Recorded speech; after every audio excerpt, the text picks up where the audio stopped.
is 'n voël wat hou daarvan om te sing. Musiekeiland is bekend vir sy inwoners se pragtige sang. Ja, klink na 'n baie gelukkige plek.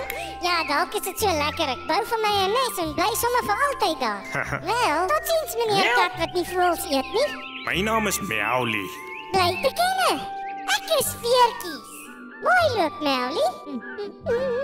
Hey, wag 'n bietjie. Kan jy dalk vir myself daar vars water op hierdie eiland is? O ja, daar is. Sien jy dit lyk of hier 'n voetpaadjie uitgetrap is? As jy hom volg, kom jy by 'n stroompie uit. Dankie. Ek het drinkwater op my skip nodig. O, vaar jy op 'n skip? Ja, En waarheen seil jy met jou skip? van plek tot plek op soek na nuwe avonture. Hey, wag. Omdat jou vlekkie nie so 100% is nie, wat as ek jou met my skip na Musiekeiland toe vat? Dit sal gaaf wees, maar is jy seker is nie te veel moeite nie? Nee man, dit kan net lekker wees. Ek sal graag hierdie eiland van musiek en geluk wil sien.